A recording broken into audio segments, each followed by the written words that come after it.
Hello friends, आज हम भरेंगे प्राइमरी लेवल की क्लास 5 की इंग्लिश की verb book.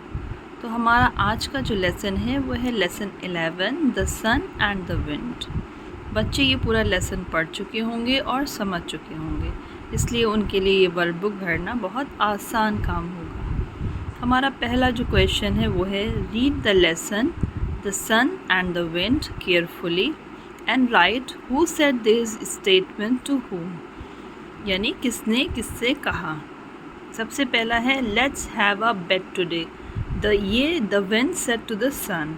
Second, how strong the wind is today, the man said to himself. Third, I will make him feel hotter and hotter, the sun said to the wind. Fourth, congratulations dear, you are indeed stronger than me, the wind said to the sun। अब हम आते हैं अपने दूसरे question पे। तो हमारा दूसरा क्वेश्चन जो है वो है choose the correct option and complete the following sentences, write them in the given space. हमारा जो क्वेश्चन है वो है द सन वॉज। अब इसमें 4 ऑप्शन हैं, आपको सही ऑप्शन में टिक लगाकर उसको खाली जगह जो है उस पर लिखना होगा। जैसा कि मैंने इन सब को सॉल्व कर दिया है, तो मेरे प्यारे बच्चों इसको देखकर आप अपनी वर्ब बुक को बहुत ही आराम से भर सकते हैं। अब ये है हमारा third question, underline the describing words adjectives in the following sentences. इसमें हमें जो एडजेक्टिव है उसके नीचे अंडरलाइन करनी है और बताना है कि इसमें डिस्क्राइबिंग वर्ड क्या है। पहला है Danny caught the red ball. तो डैनी जो है वो उसके पास एक बॉल है, पर वो कैसी है, रेड है। तो रेड जो होगा वो हमारा एडजेक्टिव होगा, क्योंकि वो बॉल के बारे में डिस्क्राइब कर रहा है कि बॉल कैसी है। इसी तरीके से बाकी के जो 3 हैं वो भी मैंने सॉल्व कर दिए हैं, आप लोग बहुत आराम से इसे लिख सकते हैं समझकर। अब हम आ जाते हैं अपने फोर्थ क्वेश्चन पर। हमारा फोर्थ क्वेश्चन है pick the 2 adjective choices to complete each sentences, make sure each sentence makes sense. मतलब इसमें हमें एडजेक्टिव भरना है और उससे एक सेंस भी बने। पहला है एडजेक्टिव चॉइसेस, यानी इसमें 4 हमें एडजेक्टिव दिए हैं, जिसमें से 2 को हमें इन खाली जगहों पर यानी फिल इन द ब्लैंक्स में भरना है, पर वो जो थोड़ा सा इसके साथ मैचअप होकर एक सेंस बनाएंगे। तो पहला है a dog has a dash nose and a dash ears. अब ऊपर ऑप्शंस दिए हैं wet, green, fluffy and many. तो डॉग के पास मैनी नोज़ तो नहीं हो सकती, ना ग्रीन नोज़ हो सकती है, हाँ थोड़ा सा गीली हो सकती है, ये वेट हो सकती है, तो हमने लिख दिया उसे वेट। And fluffy ears. अब एडजेक्टिव चॉइसेस सेकेंड है ब्लैक, ब्लू, शार्प, फ्रोजन। तो the black striped tiger has sharp teeth. Third है adjective choices dull, sandy, hot, sweet. We all ate the hot, sweet jalebis. Fourth है healthy, warm, taste, many. The refrigerator was packed with many tasty food items. अब हम आ जाते हैं अपने 5th question पे। तो हमारा जो 5th क्वेश्चन है वो है combine the related sentence into one sentence. You will have to eliminate a few words. One has been done for you. तो जो हमारा पहला है वो लिखा है हरी owns a motorcycle. The color of a motorcycle is red.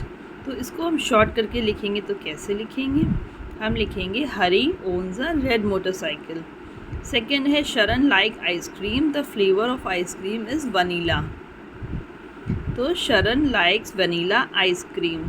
Third जो है वो आप लोगों को खुद से करना है। और फोर्थ है Agra is a city in Uttar Pradesh, the city is beautiful. तो इसको शॉर्ट करके लिखेंगे Agra is a beautiful city in Uttar Pradesh. 6 में लिखा है रीड अलाउड। जो भी कुछ लिखा है उसको आपको पढ़ना है और समझना है। Now it's come to 7th, complete the following, यहाँ हमारे पास एक वर्ड की 3 फॉर्म्स लिखी गई हैं जो हमें इस फिल इन द ब्लैंक्स में फिल करनी है। पहले में डैश था, फिर लिखा था ब्राइटर, फिर ब्राइटेस्ट। तो इसकी जो 2 फॉर्म्स है वो हमें लिखनी है, यानी ब्राइट और ब्राइटेस्ट। इस तरीके से पूरा ये कंप्लीट करना है। Now it's time for the question number 8। It's question number 8, fill in the blanks with the correct degree of adjective given in the brackets. जो ये ब्रैकेट्स में वर्ड दिए इनका करेक्ट एडजेक्टिव मुझे इसमें फिल करना। तो ये सारे मैंने फिल कर दिए, इसको आप ईजिली अपनी बुक में पढ़ सकते हैं। Now again it's question number 9. The question number 9 is fill in the correct degree of adjectives. इसमें भी हमें adjective की करेक्ट डिग्री भरनी है हमारा सेंटेंस पढ़ने के बाद। ये 3 फॉर्म्स दिए हैं, हॉट, हॉट और हॉटेस्ट। तो इसमें क्या फिल होगा, June is the hottest month of the year. इस तरीके से बाकी सारे भी फिल करने हैं। Now it's time for the question number 10. Write the opposite of this word in the given space. तो ये हमारे जो वर्ड्स दिए इसका हमें ऑपोजिट लिखना है। It's totally easy. स्ट्रॉन्ग का वीक, एबल का नेबल, रिमूव का एड, सॉफ्ट टाइट का सॉफ्ट and bright का dull. Now it's question number 11. Fill the missing form of degrees of comprehension. Still the same from the previous one. इसमें जैसे 3 degrees दी रहती, high, higher and highest. तो बीच बीच में कुछ miss कर दी गई हैं। जो मिस कर दी गई हैं वो मैंने कंप्लीट कर दी है। You can write it easily. Now it's time for question number 12. Complete the sentence with the help of the hint given below and read them aloud. तो ये 2 हमारे फिल इन ब्लैंक्स दिए गए हैं, इसको हमारे पिक्चर्स देख के इसको भी फिल करना है। As you can see and you can fill easily. Now it's time for the question number 13. Read aloud the sentence given below. इसमें सिर्फ इसको रीड करना, nothing else. Now it's time for question number 14. You have read the story the sun and the wind. Now number the character in the picture and write their name in the boxes given below. ये हमारे pictures दिए गए हैं और इसको हमें mention करना number और उनके जो नाम है वो लिखने हैं। Now it's time for question number 15. You have read the story. Now write a dialogue for each of the character whose picture are given below. सबसे पहले हमारा ये विंड बना है, तो विंड ने बोला था लेट्स हैव अ बेट। फिर सन है, okay I am ready. Now it's a picture, इसमें सन बोल रहा है I will make you hotter and hotter, oh I have to remove my coat. ये जो मैन था वो बोल रहा है। सो चिल्ड्रेन, ये वाला हमारा जो चैप्टर है लेसन नंबर 11 ये पूरा फिनिश हो गया। आपकी पूरी वर्कबुक मैंने फिल करा दी है।